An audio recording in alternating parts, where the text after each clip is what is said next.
Ladies and gentlemen, boys and girls, be you Clydeside, Stateside, Rhineside, or worldwide, rise up and join us. The Scottish Falcons are back with an extra special guest tonight. As always, I'm the international sensation, as I've been called by some. The Scottish psychopath, as I've been called by others. But however you catch me, I am Will the Thrill Waddell. To my left is my co-host with the most and the original Scottish Falcon himself, Des Stevenson. Des, how are you? Yeah, fantastic, mate. Good week this week. I love getting woke up at 5 o'clock in the morning with fireworks. Absolutely fantastic, mate. So yeah, Oh, it's been fantastic. All I would say, mate, is that I probably feel as much anger towards the guy that's selling all the fireworks as I do to this head coaching staff or this coaching staff in oh Atlanta. yeah. So Trust me, yeah, I agree. There's going to be some more fireworks if we don't get this win. I tell you that much. And introducing down below is a very special guest. He's a debutant as far as the AFN International goes, but as far as Atlanta Falcons Nation LLC goes, he's royalty. He's a man of many talents, and as such, he's known by many names. But around here, we will just call him the coach. How are you, my brother? It's a pleasure to have you on with us. What's going on, Will? What's up, Des? Hey, man, I'm here. First What's time up? on the show, man. I'm excited. A little nervous, actually. Oh yeah. Bit, but hey, man, we're gonna talk about some Falcon football, man. Let's get started. That's all we can do. Let's get it. As I say, the frequent flyers down in the chat. Tony Hall showing the red and black nice and early. We've got another one as well. Terence, a new one up in the building. Rise up, fellas. Oh yeah. We rise up and keep rising. They like to try and knock us down, but we keep on keeping on. And while they talk about knockdowns, while some of the other fans and viewers get settled, let's talk a little about the week that's just been. So, as I say, it's not been a great one. Losing 24-23 over in Foxborough, missing the kick to tie. Obviously, we will get into a little bit about how some of the fans have taken that it's Michael Penix Jr.'s fault. I don't see how a quarterback can be blamed for missing an extra point, but that's beside the point. But now we're 3-5. We're quickly running out of chances. So, coach, having a few days to kind of process that and reset in terms of getting ready for Germany. Where are you at, kind of with the team right now? How are you feeling? Disappointed. To be honest, very disappointed. But last week's game, I had no expectations because of the way they played the week prior. It's like, okay, they're not going to play well. I just got this, and I took the whole week to realize, because I never talked about coaches. I never put blame on coaches, and I had to sit back and think. I was like, man, why are they losing? Why are they playing so?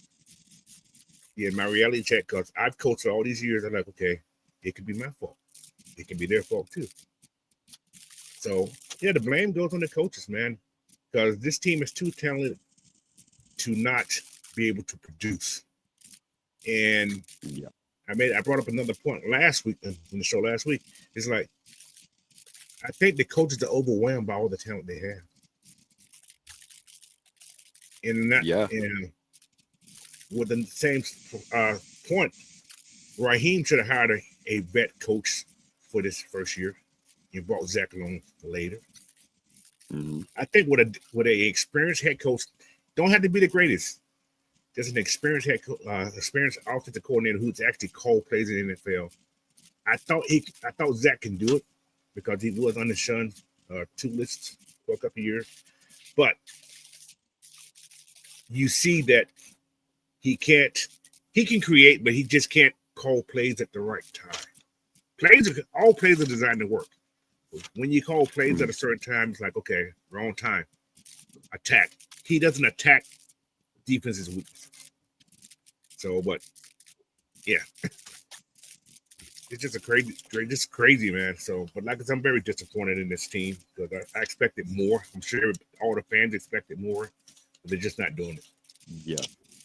Yeah, as you say, Coach, 100%. I couldn't have said it better myself. We have all the talent in the world, some of the best respective players in their positions in the league, and we just can't put it together. I think that must be the fault of the coaches.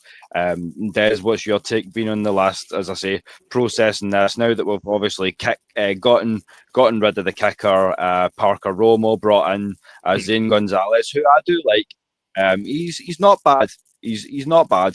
It was worse. It wasn't as bad as the alternative that I did think the Falcons were going to go down at one point. I thought they were going to be the NFL team that gave Rodrigo Blankenship his road back into the league for just a second. Yeah, I thought we were going to be those guys, but it may happen next time. Yeah.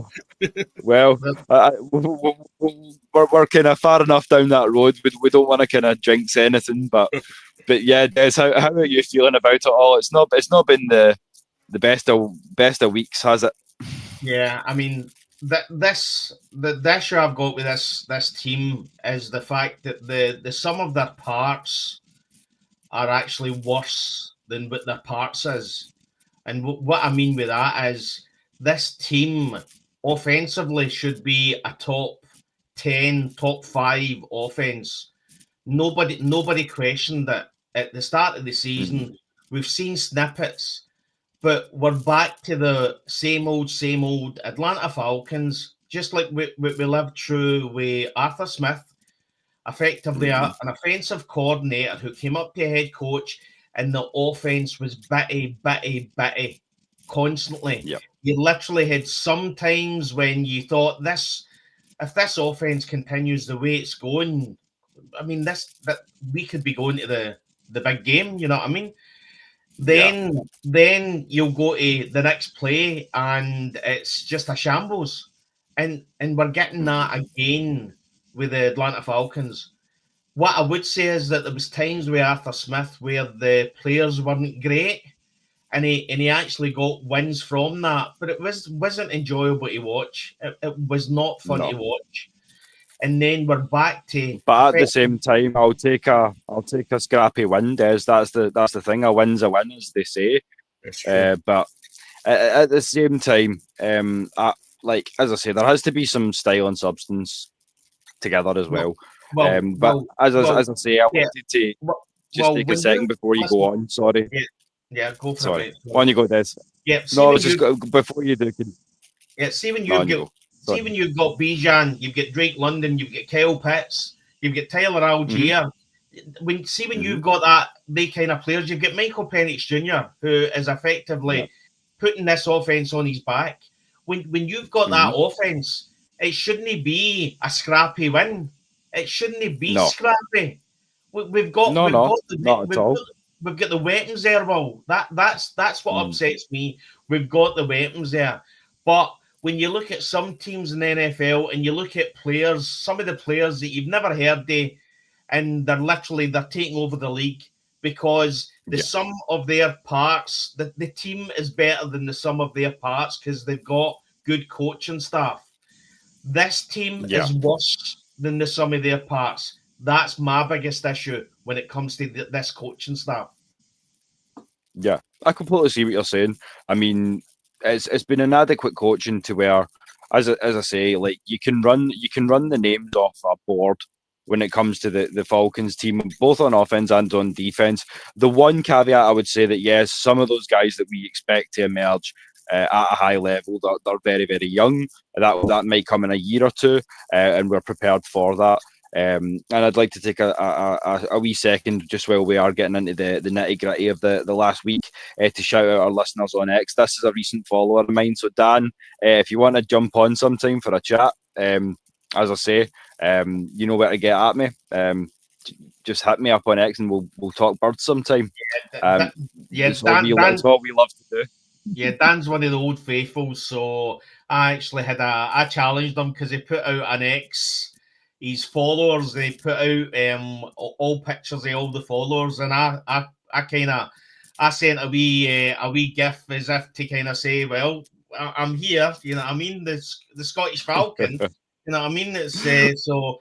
Oh, there you go, Des. We've got the OG seal of approval. Listen, what I'm going to say to Dan is, I can see that. I can see the colour of that beard. And if he knows anything about the ginger beard and that's definitely, there's definitely Scottish in him somewhere. He's definitely got ancestors that came across the pond. And you know what? He also couldn't have been a Falcons fan for too long. It's not went great yet. Yeah. What I would say, is if anybody doesn't understand that, literally 80% of people with ginger hair effectively have came from Scotland. So yeah. So he's definitely got some heritage in there anyway. That's for sure. So that's where Prince Harry came from, then. That's the crazy thing for such a small country in the grand scheme of things. We do tend to get around. That's the crazy thing. But unlike some of our neighbours, who shall remain nameless, we tend to be well received wherever we go. And we'll leave it at that and carry on, shall we? But as I say, we do have some serious talk to get into, and this is something that obviously I wanted to kind of open up a segment about in a broader context. So this is something that you're going to hear Coach and I discuss probably tomorrow with Ant and Magnus and Knight Rider on the regulators, but. Former Western Michigan Broncos and Dallas Cowboys defensive end Marshawn Nealand has passed away. He took his own life. He was only 24 years old. And this was only 3 days, or at the time when I read it, it was 3 days. It's now just under a week after he scored his first career touchdown. So I'll flash up a photo there of the young man. But as I say, our sincere condolences, our thoughts and prayers to the friends and family. Just a tragic situation all around. Coach, as I say, 24 years old. That's no age whatsoever. But it makes you, yeah. As I say, it's young. I was saying to Anne earlier on in the background chat, like that's younger than my stepkids. It's you think about that, and it really sets things home for you.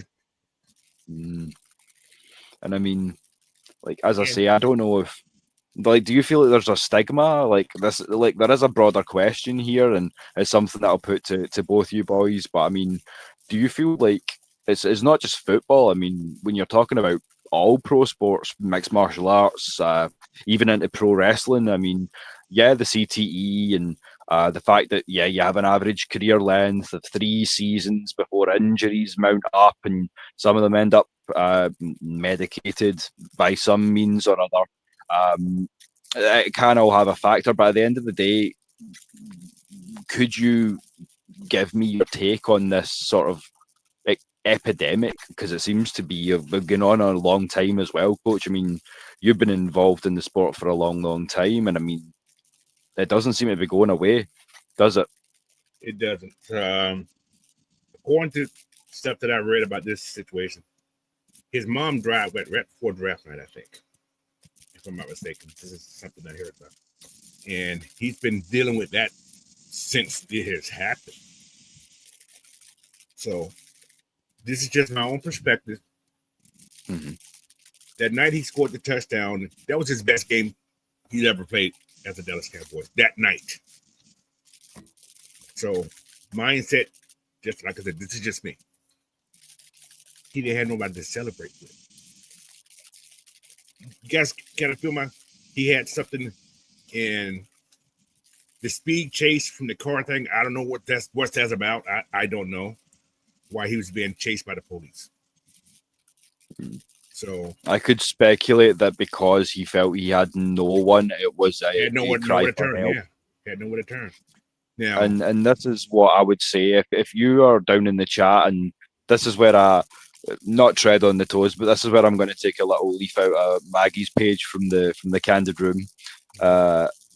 If you're down in the chat and you are struggling, there are some things that are bigger than football.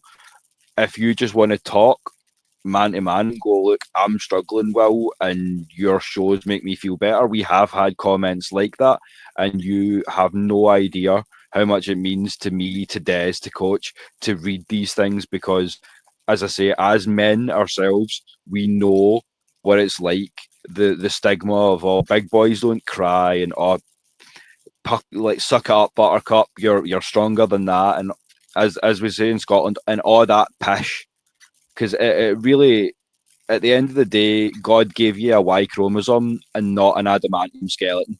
You're not built for this life. None of us are. So we're not. I don't think any of us are meant to get through it alone. Exactly. How do you feel? I mean, it's just tragic, isn't it? No, I was just going to say. I mean, I'll get your thoughts on it, and then we'll come back to you, Coach. But it's tragic, isn't it, Des? Yeah, I mean, I don't know like all the news surrounding it, but as you said, I mean, I don't care who you are or where you're from. If you feel that popping me a message, DMing me on Twitter, if you're struggling, then let me know. I'm more than happy to effectively get involved.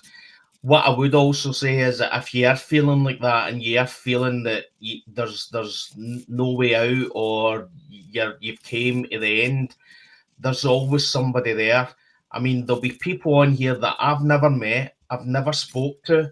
I've literally, I've got nothing to do with the guys or gals out there, and effectively, if they message me, I'll give them my 100% opinion, and I'll help them, and I'll point them in the right direction. At the end of the day, the one thing I've learned in life is it's always better to share what you're feeling inside, and that is where the stigma comes to. We are used to, and I'll say specifically men, because most of the suicides are effectively young men. They have pressure put on their shoulders. They need to do this. They need to do that. They might have a family. They're waking up every day knowing that if they don't go and do what they have to do, their family suffers. And what most men do is they put their own health at risk, as long as their family are as long as their kids and their wife are happy, they will take the brunt of the pain and the suffering, because they see their kids laughing, they see their wives happy. But unfortunately, what that then does is that's effectively working inside the person, and it literally gets to a point where they look and they see that there's nothing else that they can do.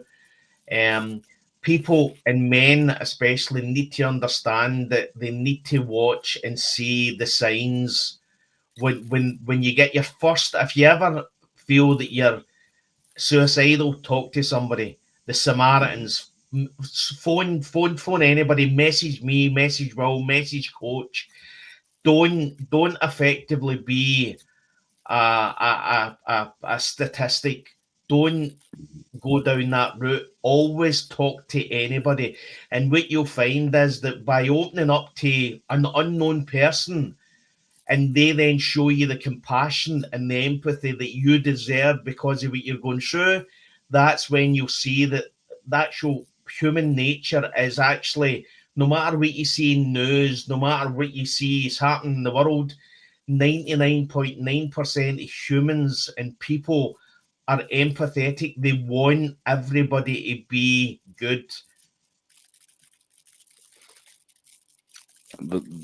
I couldn't have said it better myself, Des. And as I say, just to echo those sentiments, we always add in the hashtag when we talk about all of our tags at the end of a show, the AFN is family. And as I say, we hold to that. So if there's anything we can do, as I say, you know how to get us. But we'll turn that back to football now. And Dan's saying that isn't it also a symbiotic relationship between the QB and the OC, and that level of respect and experience, because with some level, Pennick's making his own decisions. The OC handcuffs the entire situation based on his calls. The young QB is told to sit down and shut his mouth. Yeah, but at the same time, Dan, I feel like the coaching staff hasn't taken 100% accountability for their own shortcomings. Des has said a few times on this show that Coach Raheem will tell you a lot and say nothing. And it's something that, like, as I say, like up until just an hour before the show, I was asking the guys, is this more of this Raheem just opening his mouth and just letting words just materialize? I don't know, almost to a point, how much faith how much stock to put in what he says. And there you go. We may have another guest lined up as well for the future. So after the show, I will hit you up on X, Dan, and we can get something set in stone. There you go. The family keeps growing. But yeah, let's move off that horrific little blip, we'll call it, against New England, and talk about Sunday then. So the Dirty Birds have descended into Deutschland. So when you're talking about a team that's 7-2, the number one seeds in the AFC South, coach, in the Indianapolis Colts, and as I said to you in the chat as well, when you're talking about running backs and you're not saying Bijan's number one, chances are you're going to be arguing that the best running back in the league is Jonathan Taylor. So what are you expecting from Sunday's game? Do you think we can rise up in the Rhineland, or do you think this is another L? If we can't stop their run game, we got a problem. Because Daniel Jones has turned to a brand new man in there. Yeah, his play action, it's worryingly so. his play action, Indianapolis play action play has been very legit this year. He's throwing the ball for all of his receivers, not just one. And they got the young tight end kid there that's pretty good. So, but we got to play solid run defense, because that team starts with the run. If they can't run the ball, they don't win either. Look at the games that they've been kind of shut down in the run game. They lost those games. When they've been able to run the ball, they've been very, very effective. But as far as us, we just got to have better play calling. We have to have better play calling. Yeah. And this is one thing I was going to say to you, Coach. I mean, from a coaching standpoint, we have given, obviously, I feel like he's been the best of a bad bunch in many ways, but we've given Jeff Ulbrich a lot of passes at points, exactly. And obviously a lot of credit. But I feel like the fact that we are the third worst team in the league at stacking the box, well, that's a defensive play calling adjustment that needs to be made. So I feel like no one of the three, when you're talking about the three-headed monster at the head of the coaching staff, I don't feel like anyone's completely faultless in this. And I'm sure you boys would agree. Do you know what I'm saying? Like, I mean, what I would say is, I see, to be honest, that the Jeff Ulbrich slander and these, I mean, I can't say anything about that man. This defense was horrendous last year. For us to be sitting here now talking about the fact that we can't really stop the run game is our only major issue when it comes to defense. That's a positive. That's a tick the box. That effectively Jeff Ulbrich, what he's done with this defense is nothing short of phenomenal. There's going to be times where effectively we're going to, and we do suffer with the run game, but at the end of the day, what Jeff Ulbrich is trying to do is he's come in here, his first season, and he's effectively band-aided this defense together and brought in players that are, I mean, bearing in mind that a lot of our defense of players are rookies, and he's getting effectively, he's getting elite play out of the rookies. So whatever happens, if he's here next year, then the defense will get better, and he'll get more players in place. But I can't have any slander when it comes to Jeff Ulbrich. Jeff Ulbrich is probably the only coaching member of this staff that gets a pass, as far as I'm concerned. No, I will give him his shine. Like, nothing of what I said there was a slander. I'm just saying that obviously like we have not stacked the box, and it's something that may come back to hurt us on Sunday if we can't do it. Because I mean, we do have an edge missing as well, which was one thing that I was going to single out. I don't know which one's going to come out to be more important, obviously, in the landscape of the game, and maybe you would have a better idea than us on this one, Coach. But I mean, neither Matthew Bergeron nor Leonard Floyd travelled with the team, so obviously therefore not available to play. So thinking that, or assuming that the rookies are going to go hell for leather as they do now that Jalen's back to pretty much full health, do you think the bigger concern is going to be the state of the offensive line unit that we're putting out there? I thought Hen did a great job last week when he came in for Bergeron. I don't think I don't feel that it will be a big thing because he did play a lot of games last year also as well when Lynch was out.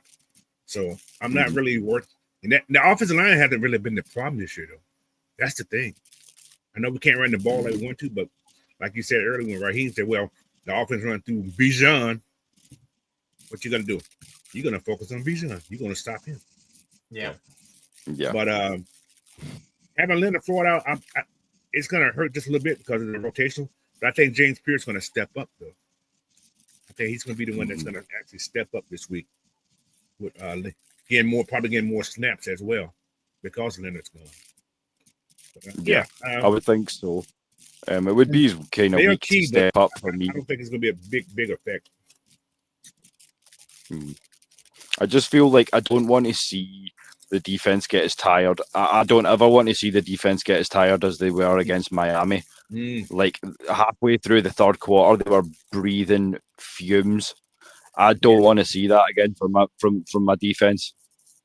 I think that week, that Miami week, I think they was just resting the whole. I don't think they practiced that week. I think they were like, okay, this man. Yeah, I was going to say that, Coach. Can I ask why when you look at James Pierce Jr., so effectively he's only participated in one practice this week. The same as DeMarco Hellams, and they classing it as not injury related other. So, and I know somebody put out the other day that effectively he was standing at the side with just his standard clothes on. So, I mean, they're not resting him because effectively he's not he's only had like limited practice in the Friday practice. So, do we know what the issue is? Do you know anything, Coach? I haven't heard anything about that. Not that he hasn't practiced all week. So. Yeah, him and DeMarco Hellams literally didn't practice at all this week except for Friday, and it was all both of them had limited practice. Yeah, so I mean, just really confusing. Confusing. It could be rest or some little minor or something that they had to put them in the report because people do watch and see who's flashing, who's not. So they had to go on something they wouldn't practice. So that's the only thing about the NFL. If you're not, they have what they call them, I guess, official monitors at every practice. He's not there. Why he's not on the injury report? Just like the time when when Bijan was enlisted for the headache last year, same situation. So they had to be listed for something if they was in the practice. It can just be undisclosed. So as long as they say it was on the injury report and it was limited, they're safe. So. It could be something as much as just even rest for depth's sake because they know they're down Leonard Floyd, at least in the case of James Pierce Jr. anyway, so they can go, it's non-specific, then they don't have to list a physical issue, but they can limit them and essentially preserve them for illness or anything, yeah. Yeah.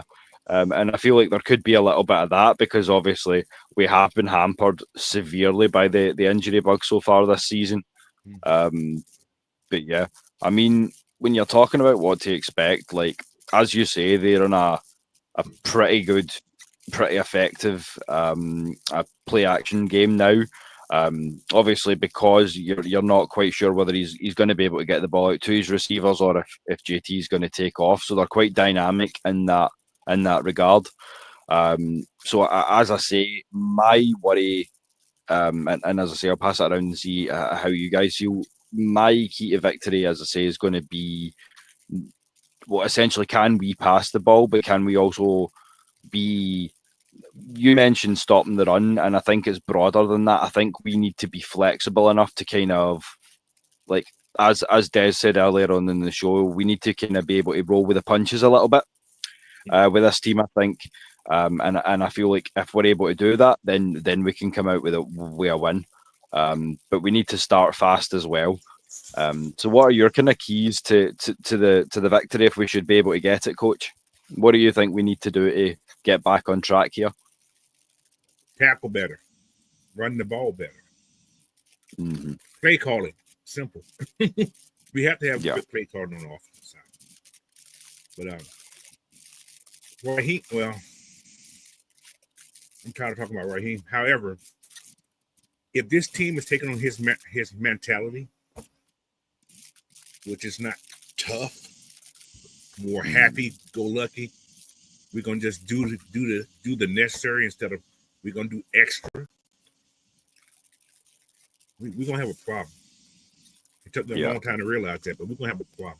That he's not the guy that's gonna rah you and say we're gonna fight to the end. He's gonna say we're gonna get you next time.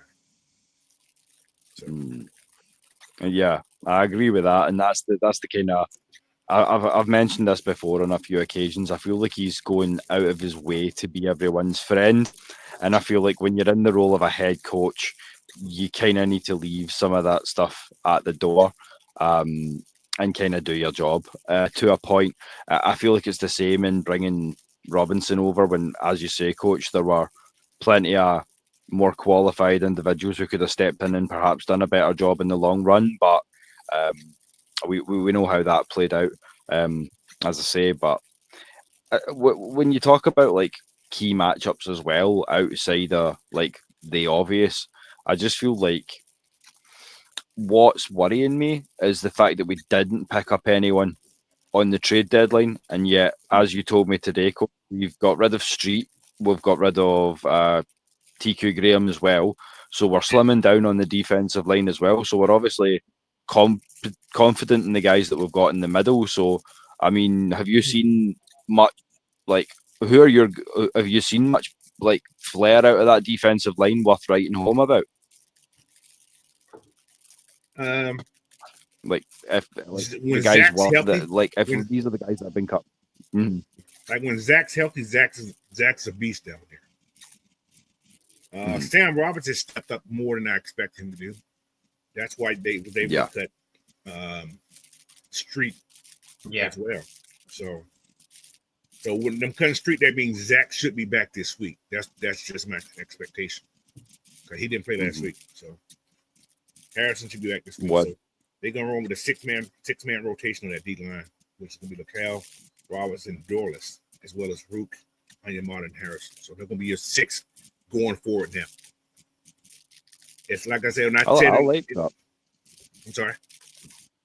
No, I'm just looking over what you were saying there, and I'm like, I kind of, in theory, I like that.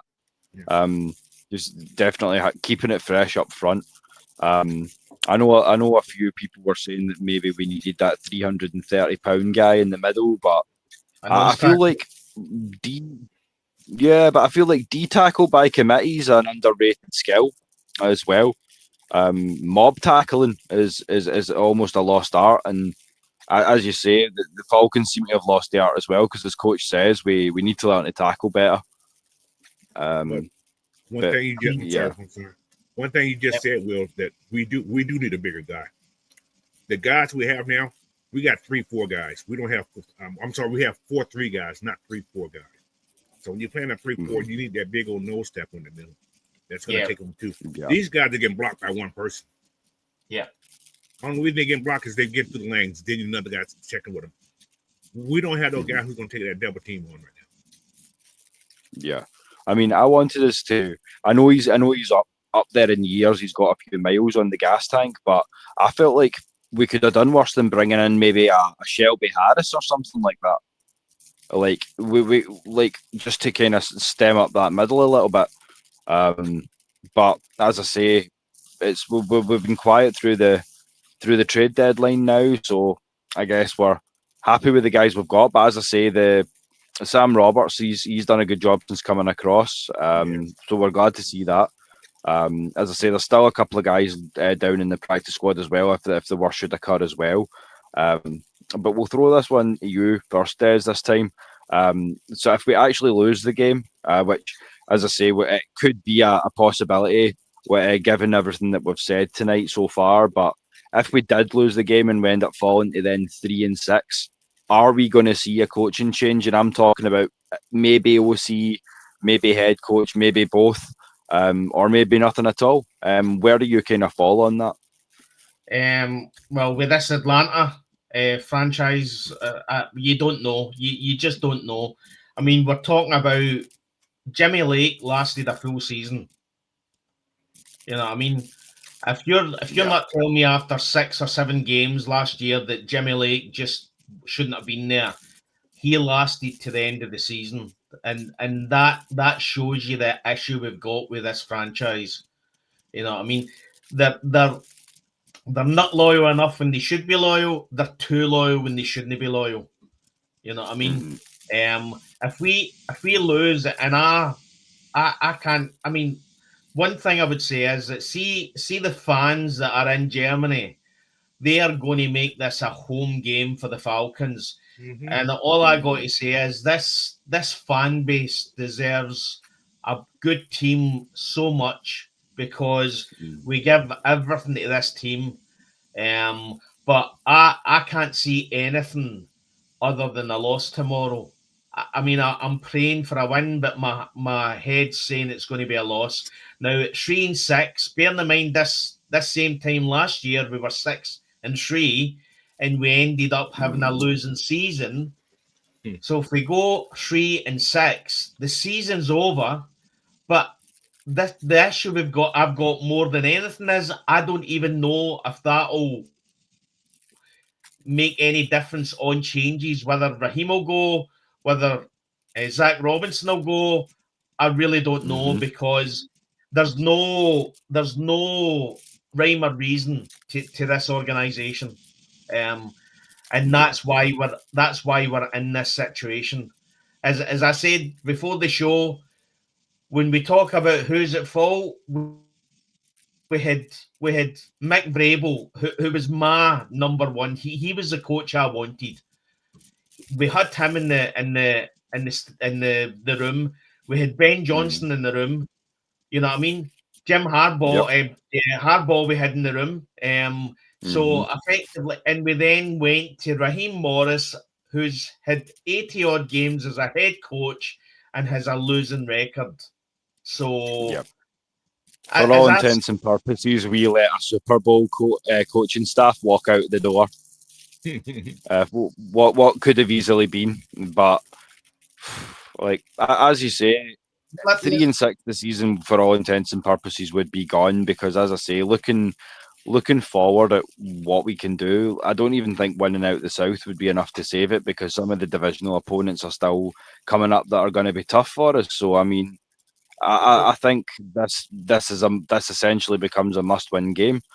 And how do you feel about it, Coach? Like, if we lose this, is it the end of the road for one of these coaches, or are you in the same boat as Des? Are you like, I don't know anymore? I want to say yes, it's the end for at least one of them. Most likely, Zach will be the scapegoat. Well, he's not a scapegoat, but will be the one to go. But if you, I understand what Dad said. If you get rid of Raheem, who's going to be the head coach? Yeah, that's another thing.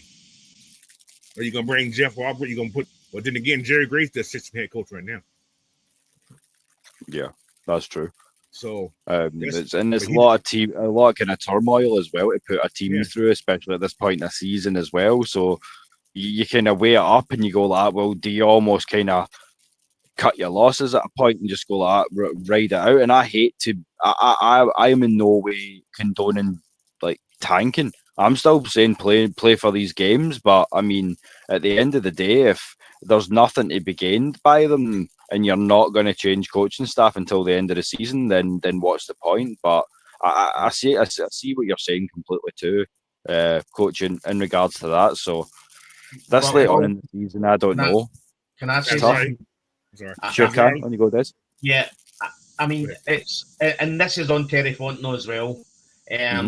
We're literally at a point where we've come off the Patriots game where Drake London was elite, like Julio Jones elite. He was phenomenal, right? Mm-hmm.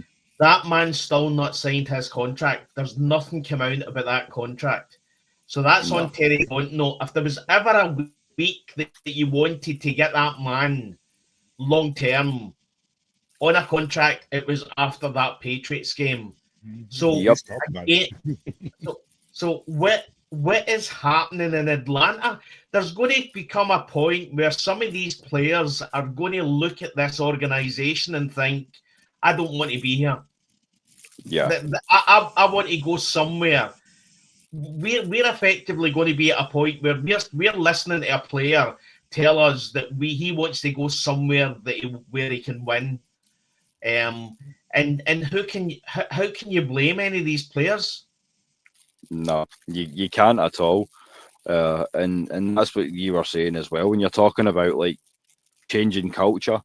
It's something that we've said, I feel like, since the first episode, Des, but I feel like to a certain extent, Atlanta almost has to raise its own expectations in itself because it's gotten used to the sports teams surviving at a kind of threshold, if so to speak.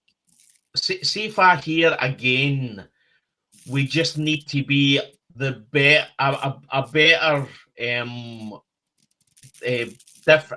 effectively a better player than what we're playing. That effectively, I'm trying to remember what it is Raheem says. We need to be a better. It's went out my head, but thankfully, but it's. I mean, it's coach speaking. It's garbage. It's not going. It's not going to fire up the players. No. That's it. The issue. Mike Vrabel was the kind of guy that you literally see him in press conferences, and he's standing there, and it's like there's no emotion at all. You then see him at the side of the field, and he's punching and he's grabbing the players and he's shaking them, and you know what I mean. That's what you want from a coach. Yeah. I've heard we need to be a better version of ourselves, the best version of ourselves. You know what I mean? It's so generic.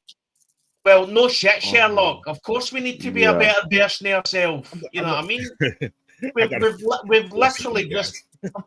I mean, it's just garbage. I'm all for a bit of rah-rah, but it's got its place, but at the same time, like, it has to make some semblance of sense, and I just feel like he's crossed that threshold to where it's just nonsense now. But yeah, look at Drake London getting interviewed after the Patriots game, and he's literally looking at these reporters thinking to himself, what do I have to do? What do I have to do? And I always say this Falcons team. They're literally, they make so many silly, daft mistakes time after time after time. We get rid of Koo, we bring in Parker Romo. He's not the one, but again, we effectively put the coaching staff put their insecurity onto Parker Romo because when it was getting to 50-yard kicks, they weren't taking the kick, so they were saying to Parker Romo, we think you're crap. We don't think you can do it. That's going to get in that guy's head. You know what I mean? This is the issue with this coaching staff. I agree. We've then brought in Zane Gonzalez, who has been openly he's been open about OCD. And you just think to yourself, at some point, we have to start making the right decisions that are going to win us games and not the wrong decisions that's losing us a game. So I just hope that Bro's OCD to the level of perfectionist. Let's just say that. But yeah, I mean, like, we pride ourselves here on this show on our honesty, and for as experienced as we cumulatively are in this team, there are shows where you're going to come on and it's going to be an hour or an hour and a half of us sitting here going, we don't know what to tell you, folks. My thing about the kicking situation, we got Lenny Craig. What worse can he do? Yeah, absolutely. What worse can he do? Someone who's proved to be able to hit from 54 consistently. But my thing is like, you're not even giving this kid a chance. You keep going out and get these guys who have kicked. Yes, I understand they kicked in the NFL. Who knows what this kid can do? You haven't given him the opportunity to do it. You got to let him try. But again, coach, that's the coaching staff putting their insecurities onto a player. Even the players and wide receivers we got. Why not use the guys who we know who can get down the field? Yeah. You bring it up because I said this to Des. I said that to Des 2 weeks ago, over the last 2 weeks, in terms of the kicking game, coach, as well. I've said, like, how do you expect a kicker to be ready for a big game moment if you're not going to test them with the like, how do you expect them to be ready for 56 if you're not going to test them with a 48, a 50, a 51? But they just weren't showing that level. Yeah, something. Yeah, just let me keep the leg loose, coach. Just something. But yeah, like, it's the amount of just almost wanton inadequacy. Yeah. It's baffling. It's baffling. Too. He's been there too long. Trying to get rid of him too, because special team coaches, it's his responsibility to make sure these guys are ready. And that's something I've actually not mentioned, but I don't know if you guys have seen it or if it's just me getting old and cynical. But our special teams used to be better than this. There's been no pop. There's been no big play potential from the special teams at all this year. Terrible. Yeah, I would say Agnew's not the answer for his return, punt returner. You know what I mean? He's been okay, but nah, he's not it. And again, as I said, I think the defense is the only part of the team that gets a pass. Offense. Have we tried? Out of curiosity, have we tried Nathan Carter as a returner? Because that might be fun. Yeah, that would be fun. So yeah, Coach Raheem, if you're listening to this, there's something to pass on to the special teams coordinator. But yeah. Can I just pull something up as well? And again, Coach, I'm pretty sure Coach remembers this as well. There was a lot of flack going about when the final 53 came out about how many players were picked for the special teams specifically. Mm-hmm. Yeah. So there was a lot of flack. Now, that's fine if the special teams play is elite or top 10, but to make the pick specifically for the special teams, and then effectively lay an egg, that's, again, as Coach says, that's on the coaching staff. Exactly. And that finally falls on the head coach. If he's seeing that the coaching staff ain't doing it, then something has to happen. But as I said earlier, this is a head coach that allowed Jimmy Lake to finish the season when every fan and his granny knew that Jimmy Lake, after 5 or 6 games, was not for this defense. Yeah. But the same people who will trust that will then sell Michael Penix Jr. down the river after 12 games. I just love the topsy-turvy world of Atlanta football because it never truly makes sense all the way, all the time. And it's something that it gets frustrating after a point. But as I say, like, I'm incredibly thrilled to support this team as hard as I do.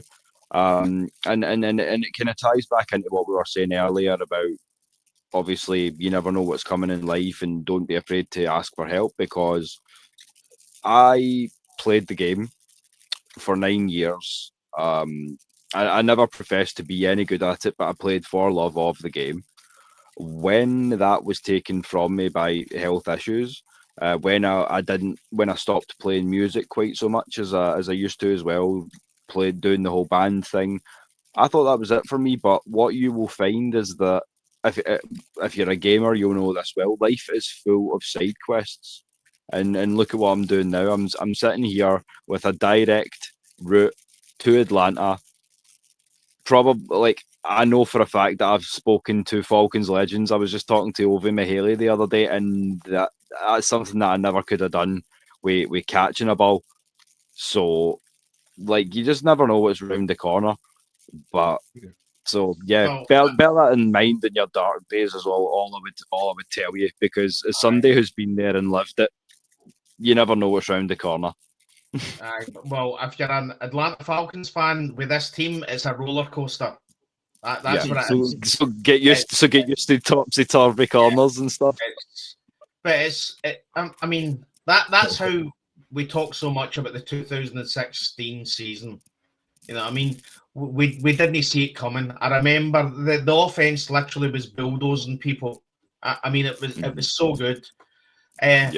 But the worst thing about the 2016 season wasn't the end result. It was the fact that it showed Atlanta Falcons fans what it feels like to actually have a team that can compete, have a team with a winning mentality. That's the problem.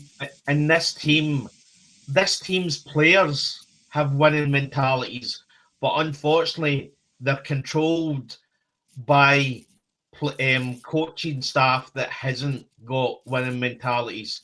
And as coach said earlier as well, it's the small things that they're making mistakes on. As he said, effectively, Raheem Morris walked into this job, and the first two picks at OC and DC were effectively first-time play callers. You know what I mean? In the NFL, I know Jimmy Lake had done it at Washington, but effectively they came in and he picked people without any experience at play calling, and that went against us with Jimmy Lake, and now this season it's going against us with Zach Robinson. And another thing about Raheem, another problem I tell you he had, he's trying to relive 2016 instead of doing his own thing. He's not using his own thoughts. He's trying to do his thoughts of what the old team's done. He's always talking about what Cal done and what Dan Quinn was. Dude, you got to be yourself. You can't be nobody else. That's his problem. Yeah. Every time you hear him talk about, he said, "This is how Sean did it." No, how you do it, and that's his problem right there. He doesn't have his own identity. And again, that's where you can throw Kyle Shanahan under the bus all you want, coach, but effectively Kyle Shanahan he sticks to what he does well, and it's a simplified offense, but it's quite strange to say it's a complex, simplified offense, but players can walk right into it and pick it up quite quickly, straight away. Mm-hmm. Now, and he does what he knows what he wants, and he sticks with it. Then you look at this the coaching staff. You look at Zach Robinson. Literally, Zach Robinson runs the ball 2 or 3 times. There's a bit of resistance, and then it's Michael. Screenplay. Michael, it's on to you. We know you're a rookie, but we want you to throw it 40 yards down the field and hit Drake London. No pressure, by the way, pal, but let's just do that. At some point, we need to. This Falcons team, the offense especially, needs to have an identity. Mm-hmm. If your identity is running the ball, then run the ball. If you get resistance, then change the play call, run the ball. Move It's off some. the spot. Coach, how many times do we have to hear from players and people that have played Atlanta who are saying the offense is predictable? We know the way, when we see the way Kyle Pitts runs or the way Drake London runs, we know what this is. Mhm. It's too predictable. And you know why it's too predictable? Because we've got the weapons. And the weapons we've got should make it unpredictable, but the play calling is garbage. Yeah, and that was what I was going to say earlier, and I do apologise for the little blip there, because one thing I will explain to you, this is what happens in Scotland. You know the whole remember the 5th of November? Well, it's not just the 5th of November in Scotland. It runs from about the 16th of October to around about the 11th or 12th of November. It's a month-long celebration here, because the Neds, as we've explained, the young kids have nothing better to do with their time, and sometimes they like to hit the internet terminus and they forget that your boy's doing a show. So I'm about to get my helmet and pads out and go and knock some heads. Oh, If it doesn't stop soon, you might see. You might get an old boy out for one last run. Just make sure you wear your helmet. Yeah, wear your helmet for sure. Wear your Yeah. helmet, mate. And your shoulder No, pads. That's it. Two concussions in 9 years is plenty. I'll call it done at that. I don't need a third. But no, as I say, like it's been a strange season. But I feel like as we've said tonight, a lot of the simple things that need to be fixed aren't being fixed, and they're being scaled up to be bigger issues. I don't think Ike Hilliard was the big reason for it all. So I feel like that was a show move, and it was the wrong show move. I think he spoke up, and Raheem didn't like it. And then Ray McLeod spoke up for Ike Hilliard, and Raheem didn't like it. And that's the biggest issue. You don't see Revolt in a good team. You don't see Revolt in a well-run team. You know what I mean? And you're seeing it. It's open in public. You're seeing that Ray McLeod has definitely said something about the Ike Hilliard firing. Yeah, and he's out the door as well. But this is the thing, like Ray this is a sorry, coach. I was saying Ray was actually losing playing time the week Ike got fired. So. But it really kind of it boils down to me like it's almost the same as Ulbrich, but in a different way. Like Ulbrich wants you to be part of the mentality and buy into the whole heart, mind, fist thing, and I love that. But at the same time, I hate it from Raheem, because he's almost wanting everyone to buy into this. Oh, but we're all friends here, and it's all. But it's like, no, we need to run a business. We need to be winning. Pardon my French. We need to be fucking winning football games, and we're not doing that. And it's on fundamentals that were misfiring. And when you misfire on the fundamentals, and you're playing teams of the caliber of an Indianapolis and New England, surprisingly, it didn't happen to us against like Washington or Buffalo. But I mean, when you play teams like this, the wheels are going to come off. And coaching inadequacies, or as you've said as many times, there's the inability to adjust on the fly or play by ear. It's just we feel like we're flogging a dead horse here. But as I say, there's only so much that we can do if it doesn't change up. That's how it is. Well, this head coach doesn't even know when to call timeouts. Yeah. So, I mean, it's the fundamentals. It's the simple things. As I said earlier, we're 80 odd games in his head coaching, and statistically, he's a losing head coach. Mm-hmm. So, whatever he's done in the past, he's doing now, and it's not working. Yeah. And as you say, you know from sales, or the sales as well, Des, what's the definition of insanity? Doing the same thing over and over and expecting a different results. Yeah. Top of the world to you, man. This is another one of the frequent flyers. You'll know him from the Falcons Pandemic. It's our brother Manuel, and the link is in the group chat. So if you want to join us for the last sort of 20 minutes, half hour, then by all means feel free. We're just sort of chopping it up a little bit about Indianapolis, what to expect, and if the worst should occur and we don't get that W, what the news is going to be like for the guys coming back. Because again, shout out to the amount of people that have went over, and I seen the flight. That was not a short flight from Atlanta to Germany. A lot of folks went too. There's a lot of people went. Yeah, that, like, as I say, shout out to the Rise Up fan tour and all the fans that travel all over the world to support this team. It's such a thrill to be even some small part and keeping you guys up to date with what's happening with this team we love so much, even through all the trials and tribulations. And as I say, it wasn't hard to come up with that little tagline that we closed the show up with. It just kind of came straight off the cuff because we know how it feels.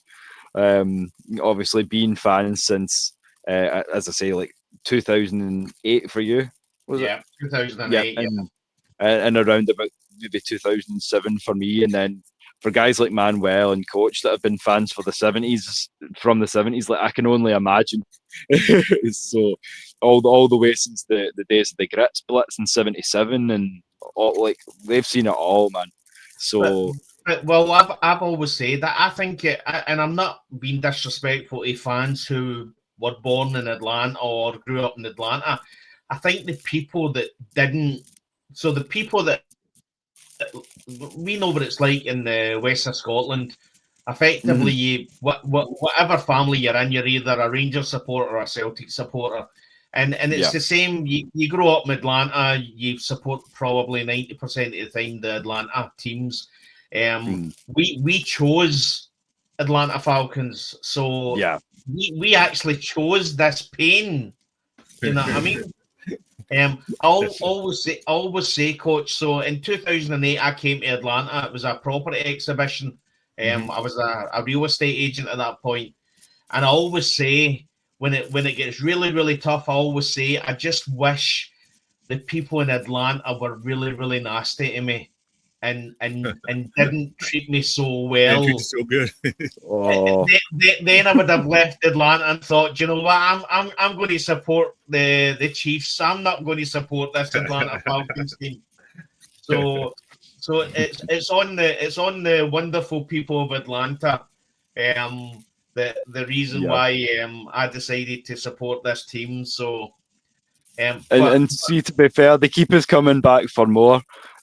So like I've kind of told Maggie and Mike respectively on many occasions that they asked me on, so they only have themselves to blame for this, and everything that's kind of snowballed from thereafter is on you.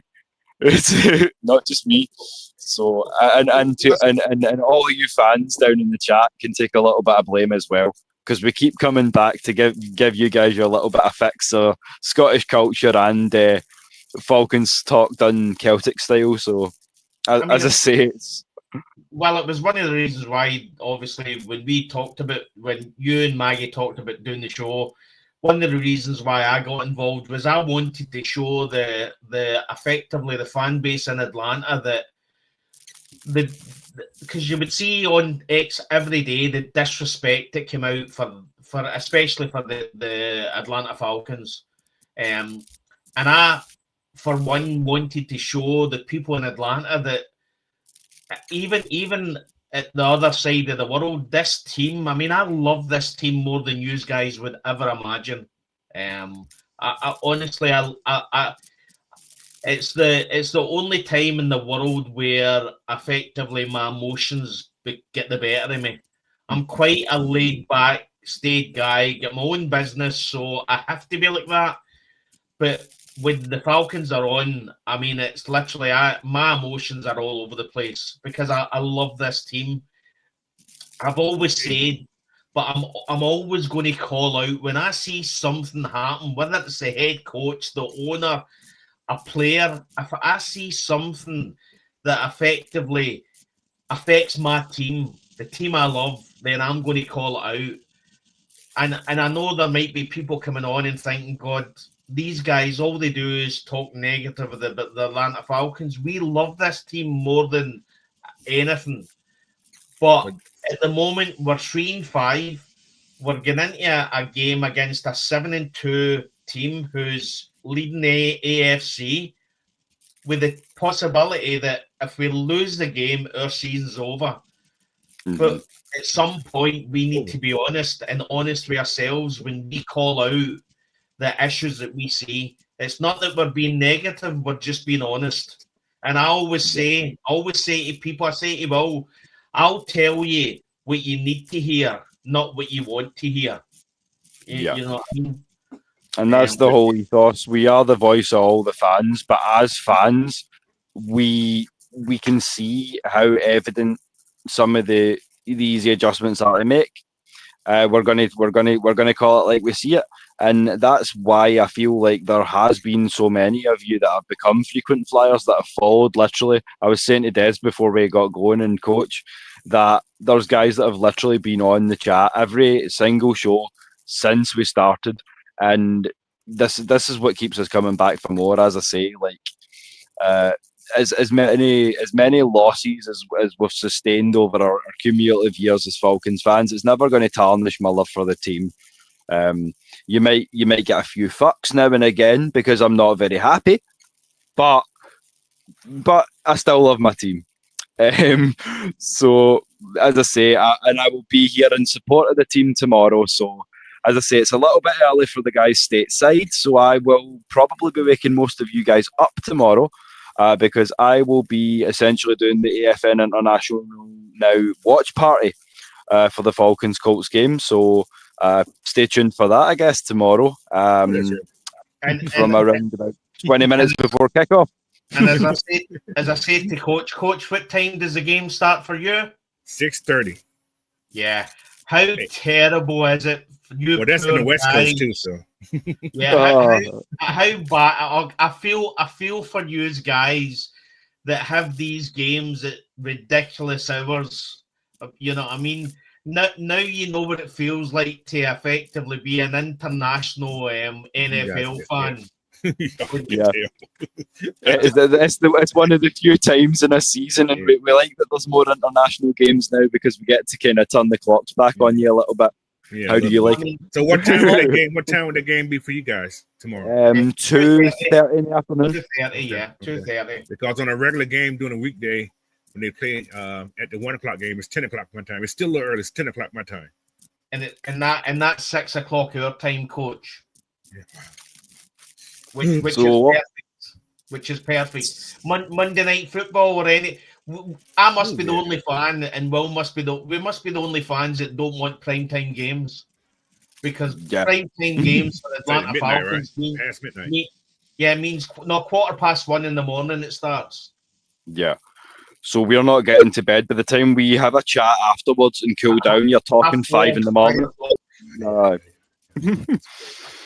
And then we usually go up to do something about it. But like as I say, we just recently did our first watch party with AFNI, and the result wasn't so thrilling, but the show itself was a great success. So we're looking to do it again. And as I say, we know, Coach, you've been doing the AFN watch parties for a long time. So as far as I can see it, this was also a little bit of a test run. So if you want to combine powers, and as I say, if you guys like the sound of this down in the chat, then drop us some red and blacks. You know we love to see that, and we can make it happen. You can get us three together more often to chat some buds for you. Like on the weekend, so this is you guys' time every Saturday at 3:30. Well, yeah, every Thursday and every Saturday. So anytime you're free, Coach, you're more than welcome.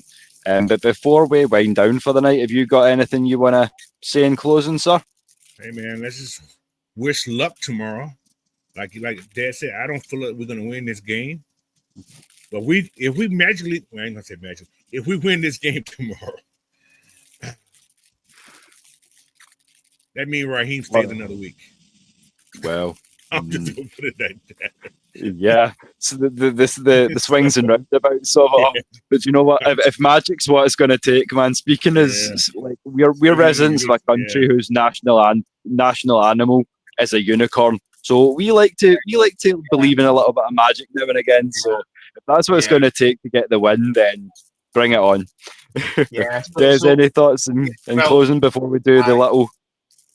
Yeah, I was going to say we live in a world where our national anthem is a mythical creature, and our national flower is a weed. It's actually the thistle is a weed. So that tells you all you need to know about Scotland. You know what I mean? But it also means that if you've ever seen a thistle, it means that you're not sneaking up on a Scotsman either. Absolutely, we will hear you coming. Trust me, because there will come a point where you'll stand on one, and if you're not acclimatized to it, it's not pleasant. But as I say, before we wind down for the night, we want to thank each and every one of you for tuning in. That was around about 50 again. So on X, on Facebook, on YouTube, wherever you've been watching us, we appreciate you all so much. If you do want to join, as I say, we've got a conversation to get to on X with Dan after the show. So keep your eyes peeled. He's going to be on for a chat soon. But as I say, if you do want to be part of it, you can get in touch with any of the panelists that are on, myself, Coach, Des, Maggie, through the socials. As I say, I'm going to be starting my solo shows as well, The Real Spill, which is going to be doing a little bit of a play into the football world in a broader scheme, as well as some pro wrestling and just a little bit of life talk. I may even play some guitar and sing you a couple of tunes here and there. Nothing set in stone just yet, but you're going to have to stay tuned for that. So I appreciate your patience while we've been putting that together. But as I say, Des, you're still on X, X only at the moment, yeah?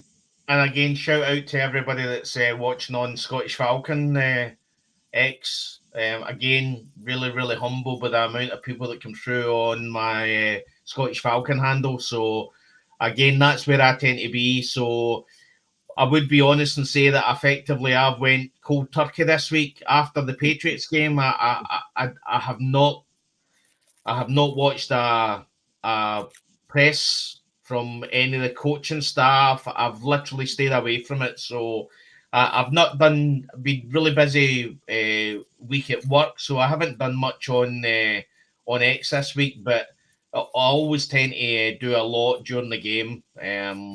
If you want to see a Scotsman effectively losing his mind, then follow me on X. And as we said, it's we're getting into the nitty gritty now. We're both getting up close to that 1,000 follower mark. So help your boys crush that threshold and more for the rest of the season. We're just going to keep the content coming. So as I say, anything that AFN's doing, you can expect that I'm going to be in there somewhere if I can manage it. But until then, as I say, I'll probably catch up with you tomorrow. But Des, you wanted to say something? Where can we find Coach and where can we find you, mate? Coach, you first, my brother. Oh, you can find me at Coach Unchained on everything. Coach Unchained. Hell yeah. and as I say, and if there's ever anything that your boys don't know, talk to this man in the top right, and he will not steer you wrong. At least not too far wrong, anyway. Listen, thanks so much for being on with us again, Coach. Appreciate you so much. Well, man, I appreciate it. Appreciate you guys. Hopefully, we'll do it again real soon.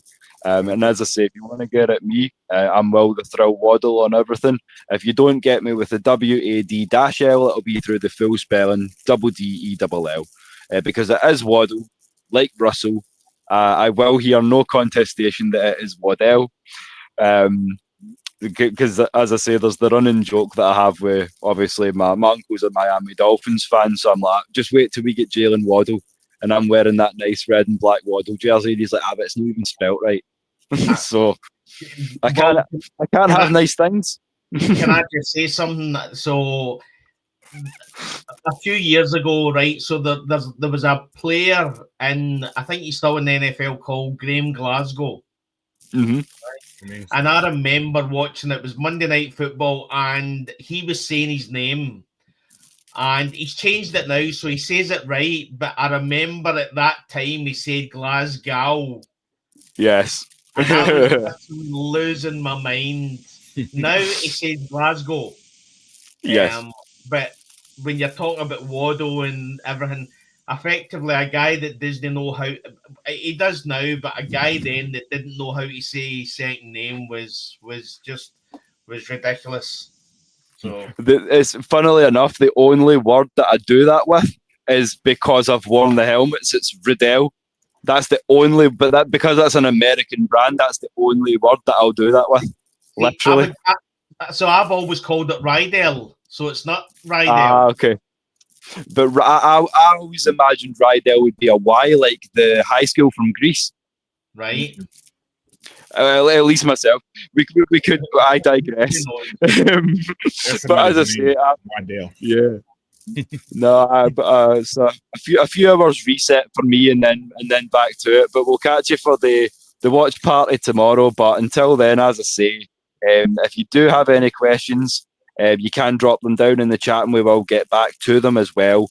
You can always join us if you want to earn your kilt. Never forget that we love our ATL. And before we wish you good night, as we always do, you want to start us off, Des? Yeah. Pain is international, but so is passion. Right. Thank you so much again, everyone. Enjoy the rest of your night. Thanks, guys. Thanks, Coach. No problem. Appreciate you, man. Thanks, Coach. Appreciate you. Take care. Oh, yeah.